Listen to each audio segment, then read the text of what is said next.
welcome to the webinar Communication Failures at Workplace, How to Get to the Same Page with Others. And I will start with a brief introduction. My name is Alena, and I'm coming from Russia. And with all the international experiences and work assignments, I've been working in Europe and Asia quite a lot before I moved to Sweden. And even when living in Sweden, I travel a lot with my family, and every year we try to live in a different country. And it is my passion, and it is also closely connected to the things I work with in the consultancy company that I run. And the company is called Synergizer. And in Synergizer, I work with intercultural leadership, team development, diversity and inclusion questions. And before we dive deeper into the topic of the webinar, I would like to specify what intercultural leadership is, or intercultural communication, because I will draw some examples with specific cultures. So I don't want us to generalize. I want to share the framework that I use to define what is intercultural competence and intercultural leadership. So basically, when we talk about it, we might imagine the globalized world, and that today we actually work with people from all over the world, people coming from different countries, different cultures, people with different backgrounds, different experiences. And usually we relate intercultural competence to that, the ability to work with people from different cultures. But the thing is that each individual belongs to at least 15 different cultures. And here we can name gender, ethnicity, family role, profession, country of origin, you name it. So there are quite many things, also social structures that we belong to, like a circle of friends or colleagues at work. We have specific communication in those social circles as well. And the mixture of all of that makes us who we are. So with this approach, we can say that actually every dialogue that we have on a daily basis with anyone is an intercultural dialogue, is an intercultural interaction. So with this awareness, I'm inviting you to dive deeper into today's topic. And this is what to expect from the webinar. So we will have an overview of 3 aspects that influence our communication. And I will share some real-life examples to support the things that I'm talking about, and also some practical tips and solutions. And we will also have a Q&A, and Anna, my colleague and friend, will moderate this part for all of us as well. So going to the topic, these are those 3 aspects I would like to talk about today. And there are so many dimensions. Generally, when we talk about communication, and once you decide to improve communication, whether it's in your family, with your colleagues, friends, at workplace, sometimes it's tricky to decide where should I start, what is the most important, because the field is so broad.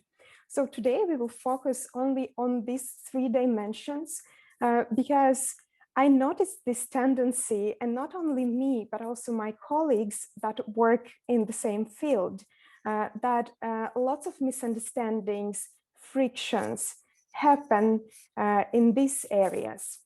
And these aspects are direct versus indirect communication, task or relationship-focused communication, and power distance, which includes egalitarian and hierarchical approach. So today we are going to look into 3 of them. And we will start with the first one, direct and indirect communication. So basically, to give you a better understanding what it is, direct communication is when I say what I mean. So there is no hidden meaning, and I start directly from the point. I don't give too much context. I just say what is needed to be said.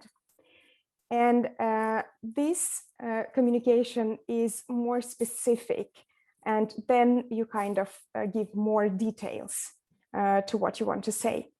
And in indirect communication style, we actually start from the context. And message might be hidden between the lines, and it might produce the feeling that, okay, what is the point? Where are you coming to in this conversation? And I do believe that many of us feel this way with one another. It's just very difficult to pinpoint what it is exactly that makes us feel this way that we don't understand. But we all have different communication styles and different preferences.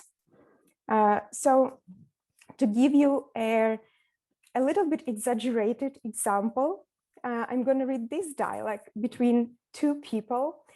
One is direct communicator and another one is indirect communicator. So here it is. It looks as if we are going to have to keep the production line running on Saturday. Ah, I see. Can you come on Saturday? I think so. That will be great help. Yes, Saturday is a special day. How do you mean? It's my son's birthday. How nice. I hope he has a good day. Thank you. I appreciate your understanding. So do you think that in this case, this person actually showed up at work on Saturday? And the answer is no. But this message was not communicated directly because we have these particular aspects in our communication, particular styles that are influenced by our background, the place we were born at, our family culture, what is rewarded and punished in the society where we grow. So all these things impacts the way we deliver message and also how we interpret the message. And basically the misunderstanding here is that the person of direct communication style just couldn't decode the message of another person with indirect communication style. And a good example for this could be also how we deliver, for instance, messages like if someone asks you a favor or to complete a certain task, which I see quite often happening in Sweden, in the companies where people come from different backgrounds and different expectations with different experience of working style, where they can't say directly that they can't do a certain task. So they say, it will be difficult to do that. Can you do it? Yes, but it's going to be difficult to do that. And to give you an example of, for instance, me in the context of Russia, before international travelings and all the experience that I gained, I would interpret this message as if someone tells me, yeah, it will be hard to do that. I would interpret it as, okay, it will be hard, but 100% you will do it. And this is how the message is understood. But then if you take, for instance, now I'm giving culture-related examples, which are not spread to all the people, but just to give you a better understanding. If we take, we have now lots of Indians and Chinese coming to work in Sweden, and many of them are my clients whom I consult. The difficulties that they are experiencing is in communicating that directly. So they say it will be hard to do that. And the meaning that they imply is that they will not be able to do that, not at all. And then management gets disappointed because the task hasn't been implemented, because they interpret it in a different way. So these are the clashes and misunderstandings that might happen in this area of direct and indirect communication. And now I'm suggesting you to do a little bit of self-reflection and think about what is your dominant communication style, direct or indirect. And I'm going to launch the poll now. So you should see it on your screens. Hi, Andrea, I see your question in the chat. I'm going to answer it just In a moment, actually. It's a very good question. So we still wait for a couple of more people.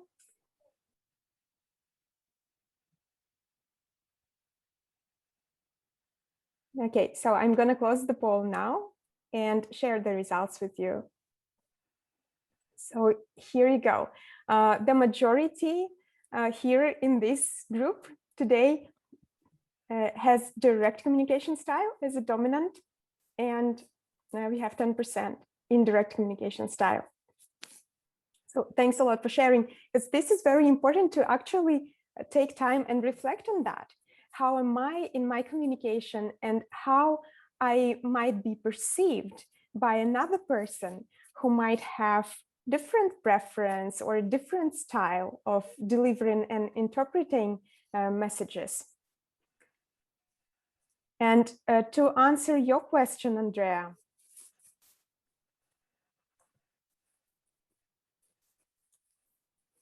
so this is just the food for thought, because you know, I work a lot with engineers, and I noticed also this tendency that they love theories and they love concepts. So they really want to like make things clear, and they try to put themselves into one specific communication style. But then, of course, we mix these styles. And if we reflect on such things, for instance, when we share our ideas with different social groups we belong to, in the work environment with our colleagues, and even here with some colleagues, we might be more vulnerable, we might be more sensitive, we might share sensitive things and in a very direct manner. And we might deliver messages in a very direct manner, while with others, we might be very indirect. And the same goes to receiving and giving feedback.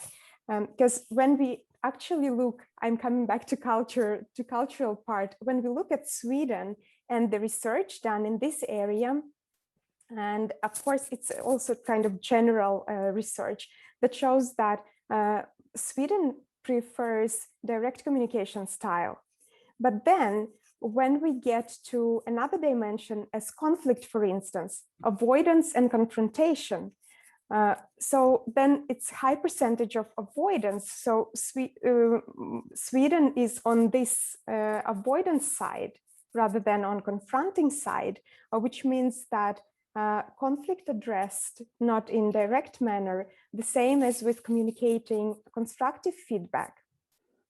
So these styles varies a lot, and it's very important to understand how you actually flex your communication, in which context, with what kind of social circles you use this style or another one, and also reflect on how you can come across for another person, how might they interpret this message. So any practical tip here would be to actually make sure that you are on the same page, is to rephrase maybe for another person, especially when you talk with someone who's indirect in communication style. You can just formulate it in the way that this is what I heard, and share how you interpreted the message. So by this, you can give a chance to another person to correct it if the information was misinterpreted, or if you missed certain facts. So let me see. And if we will address questions in the end of each part. So I will focus on that now. And yeah, so basically, let's see. Anna, do you have any questions to share from the participants? There was one for me, which you kind of answered. So I saw the differences in like from Swedes actually misinterpreting the Japanese people when they said it will be hard to do. But I think it taps not into industries or companies as they're asked, but more into the situation, like you said about the conflict avoidance, right? So when you're on the site as a client and you ask your supplier, then maybe you're okay, Swedes were more okay to actually kind of go into this confrontation because they were paying. But then if they would be on the supplier side, maybe there would be more discomfort there. So that's also very fascinating. And then there was a question from Evelyn. What about if you specifically ask what you understood and still the other don't say it directly? Oh, this is a very good question and a tricky one.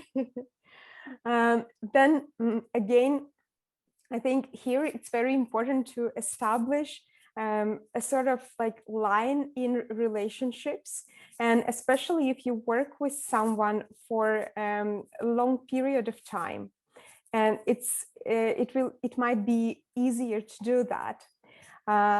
Though there is no like single solution for this, but the point here is to come to a common understanding.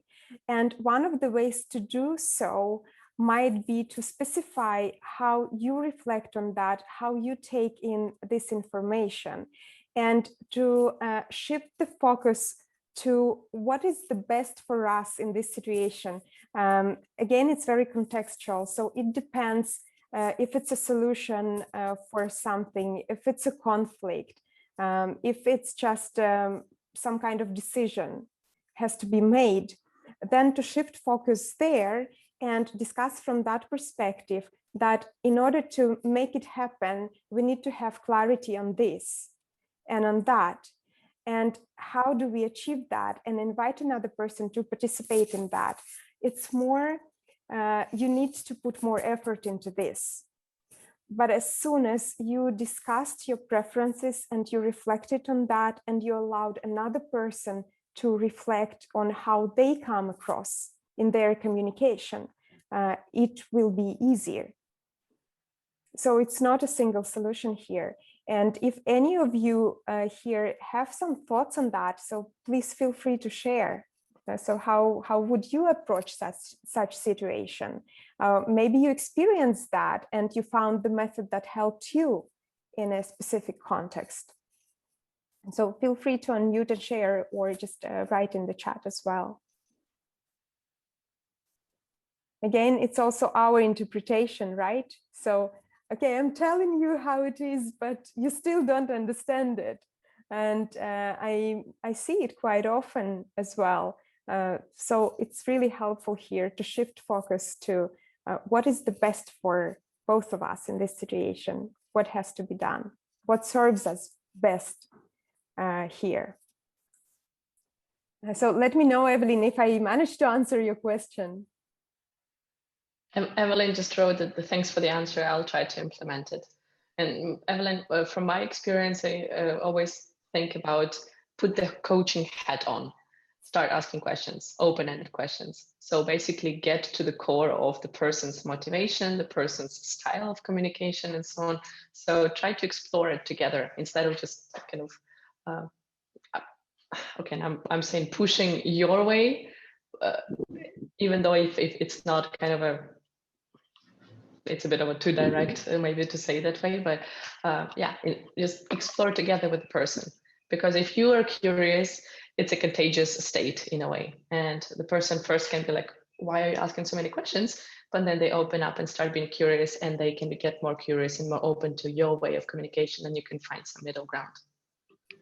Yeah, one thing that I have been practicing, or I learn here, is that people often ask you to ask more questions of what they ask you to do, or whatever task you need to do. But there are people that sometimes they don't ask, and when you ask more questions like you suggest, they feel like you are threatening them. Or like you don't trust that they can do the job correctly. Thanks for clarifying, Evelyn. I think there it's important to switch to the other kinds of questions, not the questions that can be perceived in a negative way, but more like, okay, like what I, for example, do with my new team members, I often say, okay, this is how I function in stressful situations. This is how I need communication to happen so that I feel okay. How about you? And the person might not know the answer directly, but I open up them and I say, okay, these are my flaws, for example. Like when I'm stressed, I can go back to those patterns, even though I have developed better communication style. And then you open up instead of, okay, maybe now I'm hijacking your communication, Leona, but I just wanted to say, like, it's really about being curious. And of course, people can perceive it negatively if they're not used to having those kind of conversations. But then you just back up a bit and then I pause. And it's a process, just as Alena said, it takes time to develop this communication with each other. Yeah, you're adding very valuable input here, Anna. Thanks a lot. And generally, like developing coaching competences, and as you said, Anna, as you mentioned about taking putting the coaching hat on and kind of withdrawing yourself as a participant of this situation, but looking at the situation from a third person perspective is a skill. And there are certain tools for that as well. Available in the personal leadership, for instance, or self-leadership practices, how you can do that. We are not going to go deeper into this area now, because I actually believe that with the next part or area of task or relationship focus, this is also something that influences what kind of questions we ask, how we ask questions. So let's look into this, because I feel that it is in a very strong connection with what you, Evelyn and Anna, mentioned just now. So focus on tasks and focus on relationships. I used some movie scenes to demonstrate that. So if you are a person that focuses on tasks, in work environment, in family life, again, we can also flex these two styles. But let's reflect on what is the dominant for yourself, for instance, while I'm presenting these two dimensions. So with focus on task, we prioritize goals and processes. This is what is the most important. And we use down to business approach, nothing personal, down to business. So basically in work environment, the examples that I see in teams that I work with is that it might be so that people are not on the same page in their personal relationships or in their communication, and they find their social environment rather tense. But then when it comes to work assignment, to tasks that they implement, they feel, okay, I go and ask my colleague for help, even though I don't have personal connection and we are rather, we are not on the same page, but we do this together. So nothing personal here, we do business, down to the business, and we just make it done. But still the social aspect of tension and friction influences the way we communicate with each other and how we perceive each other, productivity as well. Not all people are able to do that, but I see lots of such examples. And it might be very frustrating for people who are more relationship oriented.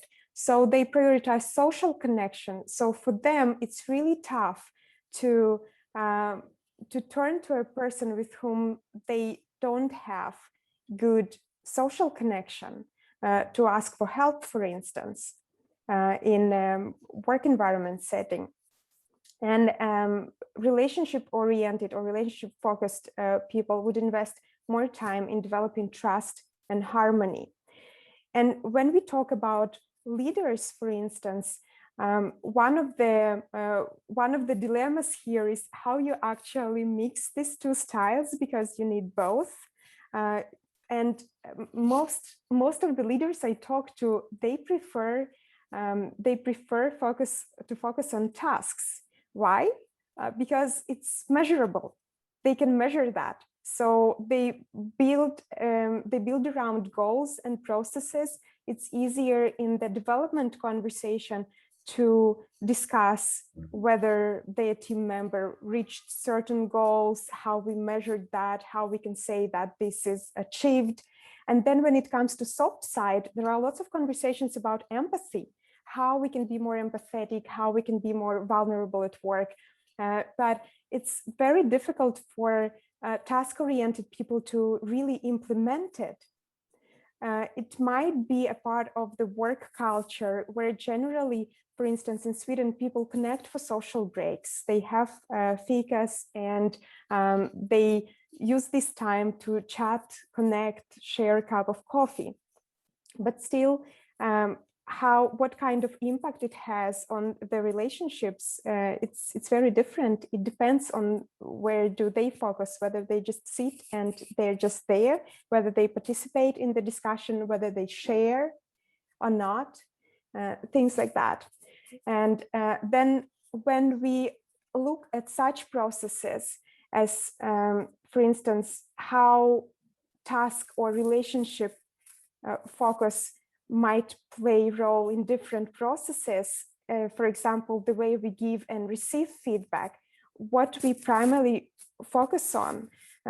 Imagine you are a task-oriented leader and you give feedback to a team member who is relationships-oriented and would like to reflect more on the softer part, like how am I contributing to the social environment, for instance, but this is something that is unnoticed. So we do have different needs here, even having such conversations as feedback, or if we are so task-oriented, we might hurt people without being aware of that when we deliver feedback. And plus to this direct and indirect communication style, for instance, when we are too direct and another person just didn't get used to it. So as Anna mentioned here, that it's very helpful to actually let people know how you function. And there are so many tools in Teams. I know that Jürgen Appello has this mind maps where you can actually place all team members with the description so you can share about yourself and in front of others, or to have this map on the wall for the rest of the team. And there are other tools that allow to discuss each other's preferences, and especially this kind of how do I behave in a conflict? Do I dare to ask for help or not? And things like that, that might improve communication. What is important for me in working with the team, or what are my expectations from a leader? But to open up people for such conversations, you need to create psychological safety. You need to make the first step. And a good way to do that is open up yourself, to show people, to lead by example. And another area here is the way we perceive deadlines. I made a post in LinkedIn about one situation that happened in one of the teams that I consulted some years ago, and it was a Swedish-Spanish team. And two Spanish team members, they worked for the product for the Spanish client. So two of the team members delayed their part of work a couple of days. So in the result, the team couldn't deliver the final product in time. And they were very frustrated. How did it come? How did it happen? But the thing is that it was totally fine for the Spanish customer. And apparently the situation was that Spaniards established very good, like their communication was relationship-based. So they kind of confirmed and they talked to client in Spanish. So there are so many small aspects. So they kind of made sure that it's okay, it's going to be fine. And generally they were relationship oriented. They created this social connection that worked well with the customer.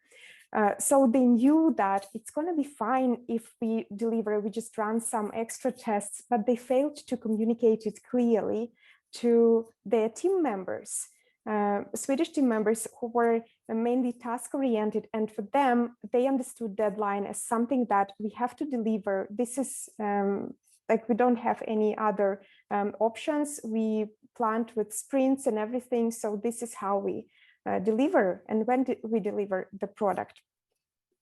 So that was this situation opened up for conversation so that they learned about their own styles and preferences and why exactly they interpreted this way, instead of judgment, for instance, that you are irresponsible, you have an irresponsible attitude, because that was the first assumption that they got. And another thing is the way we prioritize at work. For example, clients' needs versus work processes. And I also have one good example, lots of examples from IT industry, actually, from IT engineering, when in one team, there is a backlog with tasks. So they get requests from the clients to do this or that. And the process is that you just put all these tasks to the backlog, and then you prioritize them, and then you make them done. But one of the team members evaluates the tasks directly. And if he says, for instance, that, oh, it's going to take just 5 minutes or 15 minutes for me to solve this problem right now, I'm going to do it. So he does it despite the processes, messages clients, and clients are happy about it because they sent request 15 minutes ago and they have it solved. So the question here is, what is actually important, how to balance that? And there are many small factors that play a role. Okay, we really want to follow processes, and zero backlog is our ideal task, for instance. But then we also want to retain customers. And how to retain customers? We want to provide customer satisfaction. So when we prioritize work processes, the same task might get back to this developer maybe in 2 weeks or in a month. And it will be totally different perception by the customer. So here is a lot about the balance, what is actually important for us and how we balance those two things, plus what gives an employee a work satisfaction. Because here, obviously, a relationship-oriented team member really enjoys delivering value in this way to a client. And if you deprive this person this opportunity, you might lower down his motivation. So these are also some things to consider.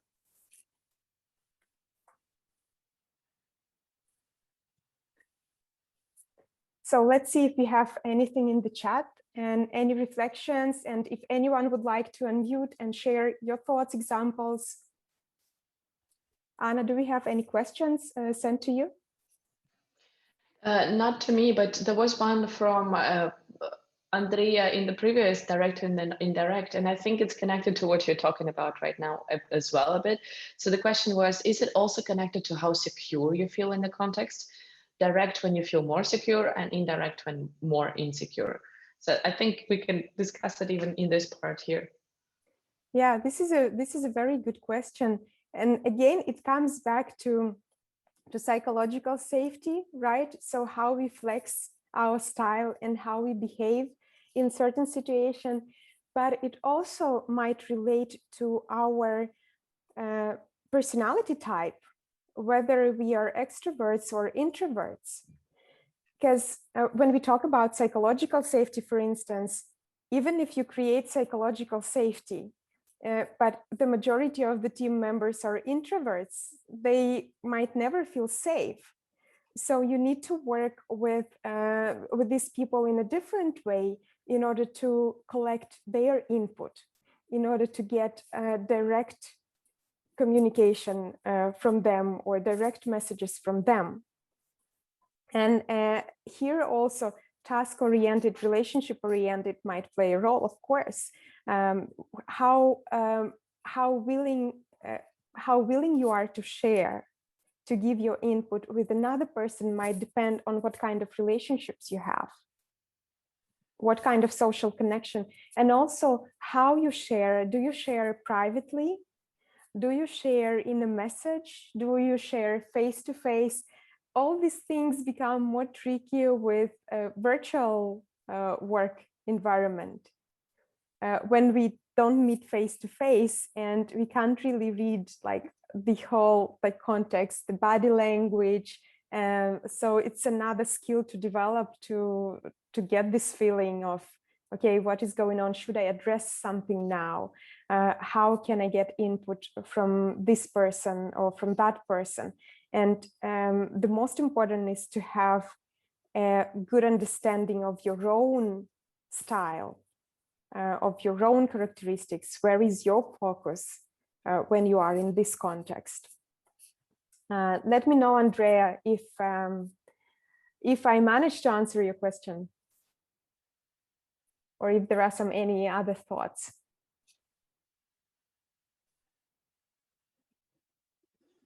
So I see, yes, it applies to this part, I think. Hi, I'll try to unmute myself, although the internet connection is quite unstable. I was thinking it's about the flexibility and knowing when to switch between the two, but then how do you learn when it's time to switch between one or the other? So there's a lot of factors playing in the background. So how do you learn to read a situation and know when to switch between the two? I don't know, maybe it's something that can be taught. It's something that just like, yeah, reflection point on that. It's a very good question. Thanks for that. Andrea, it seems that you looked up my presentation in advance. So I will address this actually now because it's very relevant, what you're asking. It's to switch to that, we need to develop cognitive flexibility. And I will come back to what Anna mentioned about coaching hat and coaching position. And sometimes we need to really withdraw ourselves. Like if we have 2 points here, we might talk about like how to understand another person better. First, we need to understand ourselves. Then we would say, okay, we might use emotional intelligence, for instance, to place ourselves in the shoes of another person. But yet, this is not what is important for us here when we really want to master switching the styles. We need to withdraw ourselves from these 2 points and draw a third point, which is out of this line.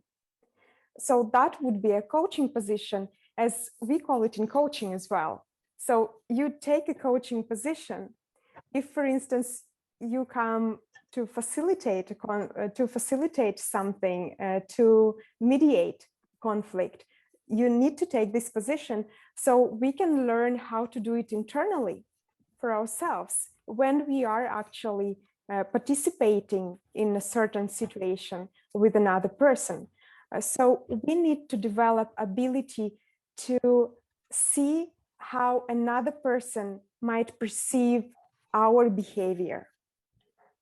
The same as how to see it from the objective, or try to see it from objective perspective, how we interpret behavior of another person and why so. So we need to be curious. We need to learn how to ask the right questions when standing in that third position. And for this, we really need to brainstorm and reflect. So it's reflection practice when you actually might write things down, how you might come across for another person. And with some of my clients, we do that exercises. And sometimes what they do after they made this list of things, they actually go to another person and they discuss it, just to see if they manage to understand them better, where they come from with their thoughts or with their behavior. What, for instance, in my behavior triggers certain patterns in another person's behavior. This is a lifelong process. It's not something like it's not a quick fix. So developing cognitive flexibility is the key competence here. Because, for instance, when I do intercultural competence training or cultural intelligence training, many people are so willing to learn about different cultures, learning about do's and don'ts, but this is a protocol. And in the frame of one culture, we might behave in a certain way, but it doesn't mean that we share the same values. because I do have several clients who relocated from Sweden to States after they understood their communication style and their values, because they couldn't live in like equal society in terms of that everyone is the same. Don't stand out from the crowd. They really wanted to stand out, and they thought that something was wrong with them. So their values were different. So they relocated to states where this behavior is seen very differently. So it is perceived as something like you're proactive, you move forward and so on, and they enjoy that. But then again, it doesn't mean that all people in the United States share the same preference. It's just how things work there, how the system is. So they have better chances to thrive in that system. So just learning about that, you will be also able to influence or to create the environment for yourself and for people you work with to really unlock full potential, to really be who you are when you understand these two things. So it comes together with cognitive flexibility and self-understanding. So I hope I managed to answer your question, Andrea. That was a good one.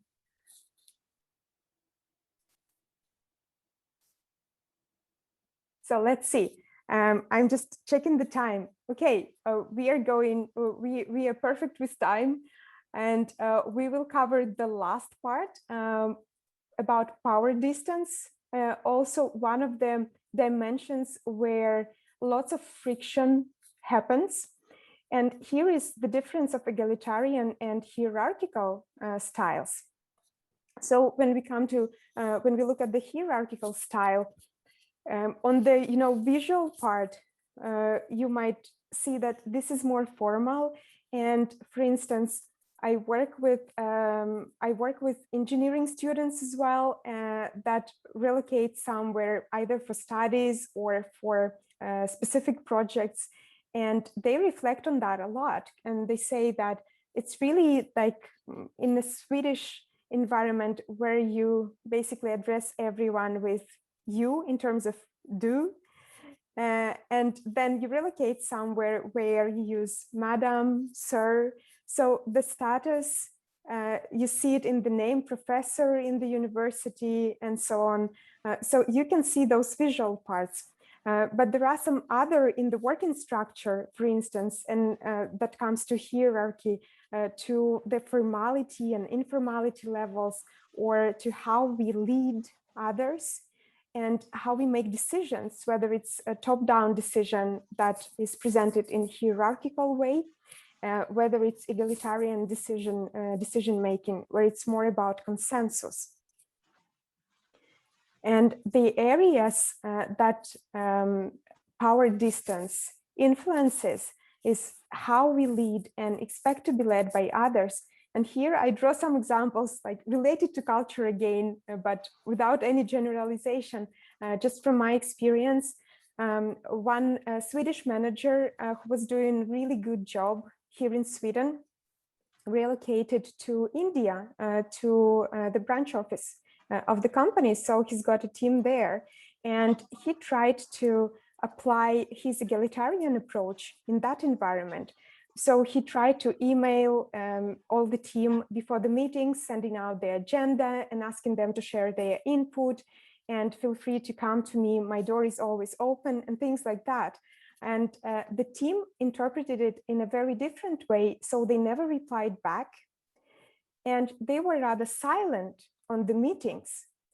And when they discussed the leadership style of this manager together, they actually thought that he was a very weak leader because he couldn't even take decisions on himself.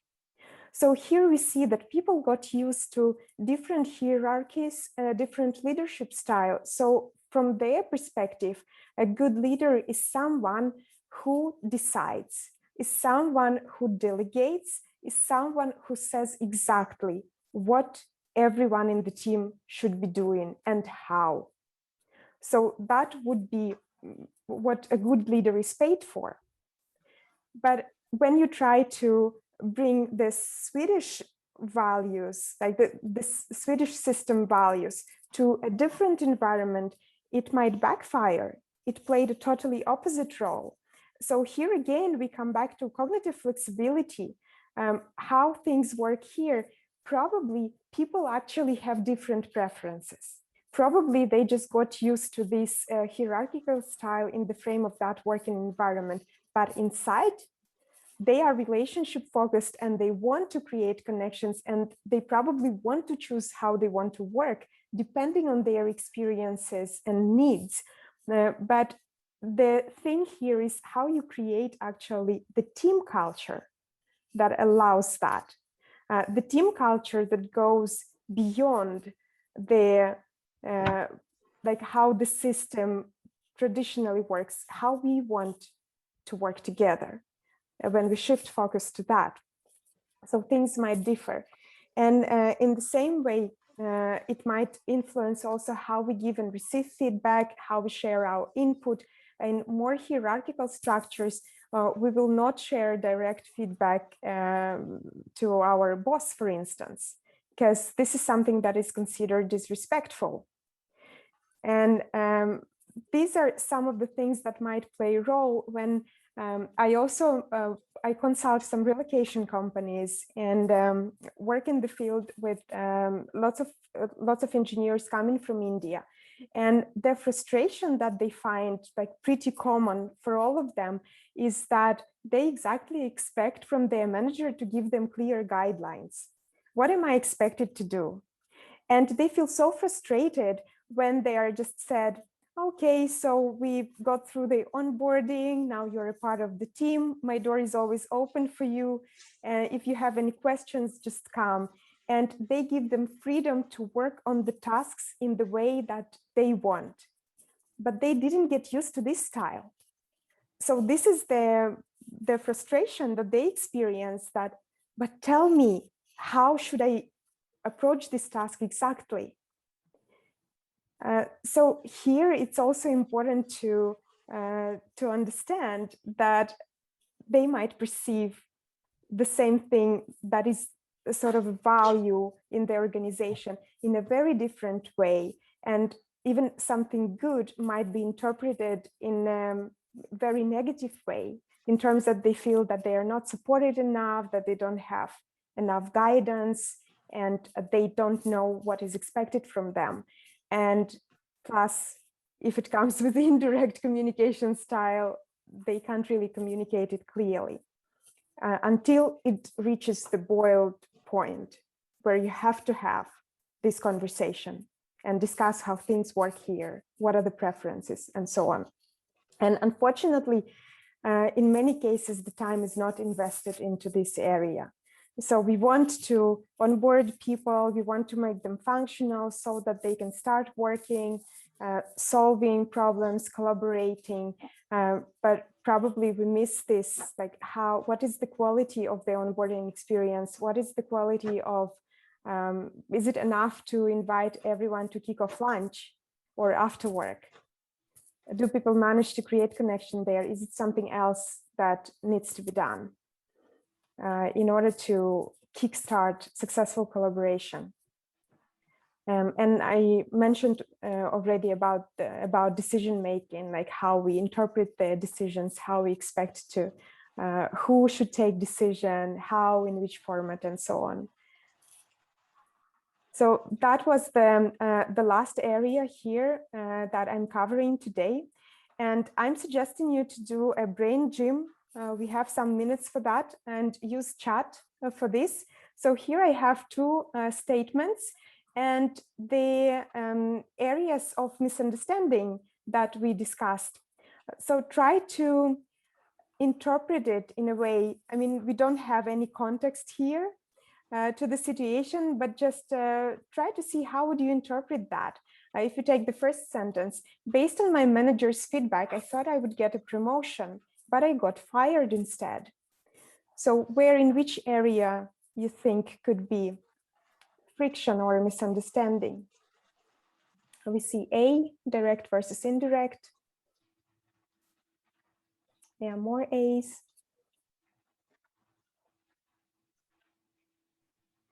Yeah, direct and indirect. And especially, you know, with the example, if, for instance, you are a person who gives feedback on the leading position, you use sandwich method, positive, negative, positive. And in front of you, you have a person who got used to a very direct communication style, then there is a big chance that the feedback won't be interpreted, you know, straight to the point. So it's just like the person will hear more of a positive thing rather than something that needs to be improved, for instance. And we have B here as well, task versus relationship oriented. It could also play a role. So just being aware of these aspects might bring you to these different dimensions of thinking, of cognitive flexibility that I was talking about. And let's look at the second one. I emphasized for my team that our aim is to exceed customers' expectations. They failed, but claimed that they followed all the processes exactly by paper. This is a tricky one.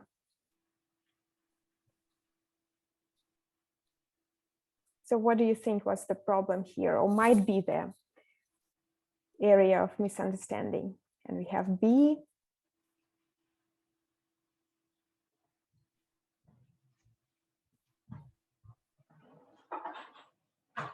A and B. Yeah, we can definitely point out task versus relationships orientation. And actually, I got inspiration for this example from one of my colleagues that works in the hotel management industry. And he shared an example where they had a team and their goal was to exceed customers' expectations, but the whole team was very much task oriented.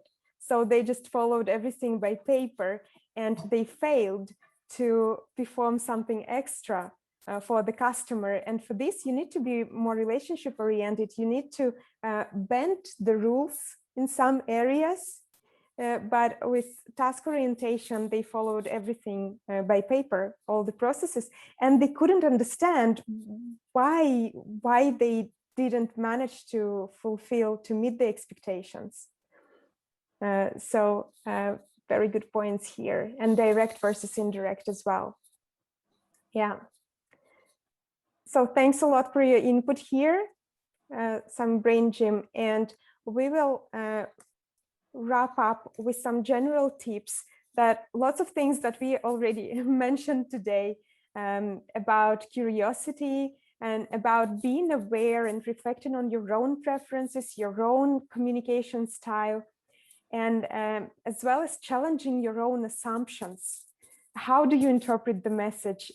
Again, it depends on our experiences.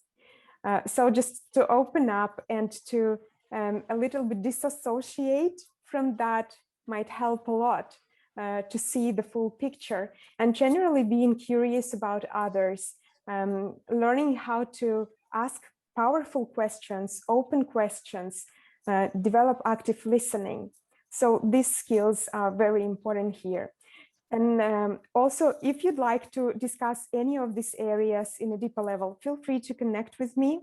And I do plan more webinars in this format and maybe some workshops as well.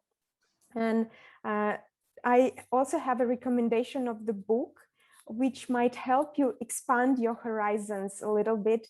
And this book is called Uncommon Sense in Unusual Times by Csaba Toth. I really recommend it. And if you, it is available as ebook for Kindle and in paper format as well. And if you send your receipt to Csaba, you can have access to the quest. It's a sort of a training that will actually help you to develop cognitive flexibility. And he has this offer.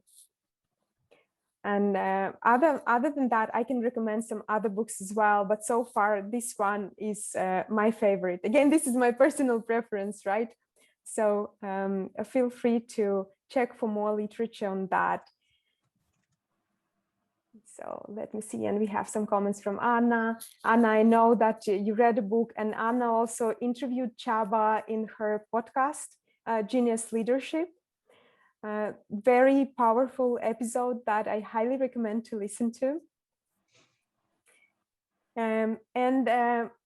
On this note, I would like to thank you all for being here with us today and contributing with your input.